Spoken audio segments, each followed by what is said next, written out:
Israel में क्या हुआ है? अल जज़ीरा ने रिपोर्ट किया है कि thousands of protesters in Tel Aviv against the government of Israel, prime minister Benjamin Netanyahu calling for an investigation into October 7। Al Jazeera ये नहीं कह रहा हंड्रेड्स, थाउजेंड्स, हज़ारों, जिस मुल्क की आबादी, पूरे मुल्क की आबादी 40-50 लाख हो, वहाँ पे हज़ारों लोगों का एक शहर में निकल आना बहुत बड़ी बात होती है। हज़ारों लोग तेल अवीव में निकल आए, नेतन्याहू की गवर्नमेंट के खिलाफ एहतजाज कर रहे हैं। किस बात का? 7 अक्टूबर 2023 को जो कुछ हुआ था उसकी तहकीकात मांगी जा रही है, क्योंकि बहुत से इजरायलियों का यह भी ख्याल है कि जो 7 अक्टूबर को हुआ था वो हुकूमत ने खुद करवाया था।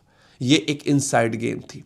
अब मैं ईरान की तरफ आता हूँ। ये बेसिकली रिपोर्ट की है, सहाफ़ी हैं पाकिस्तानी सहाफ़ी अफसार आलम साहब, उन्होंने, वो कहते हैं कि डेप्यूटी प्राइम मिनिस्टर इसहाक डार साहब ने कन्फर्म किया है कि पाकिस्तान का जो किरदार है अब सहूलतकार से सालिस का बन गया। अच्छा, पहले बहुत बड़ी गलतफहमी हमें रहती थी कि हम सालिस हैं, नहीं, हम सहूलतकार थे दोनों के दरमियान राब्ता करवाने के लिए, ईरान और अमेरिका के दरमियान राब्ता करवाने के लिए। अब हम जो है फैसिलिटेटर से मीडिएटर बन गए ये। और अराक्ची जो है वो कल पाकिस्तान में थे, आज वो ओमान में है, हुर्मस के कंट्रोल पे बात हुई है, फिर मॉस्को जाएंगे, फिर वहाँ पे इनरिच यूरेनियम पे बात होगी, फिर तेहरान वापस आएंगे, और फिर ये बात खबर दी जा रही है कि वो दोबारा तमाम दौरे करने के बाद वो दोबारा पाकिस्तान आ रहे हैं।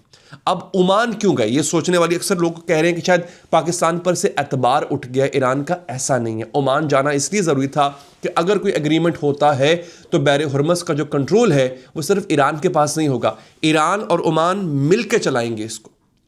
बैर हुर्मस का एक बड़ा हिस्सा ओमान से भी गुजरता है, और इससे पहले भी ईरान और ओमान मिलकर चला रहे थे, और ईरान ओमान पे काफ़ी हद तक ट्रस्ट करता है। तो जो टोल सिस्टम है वो दोनों के हाथ में होगा इसको।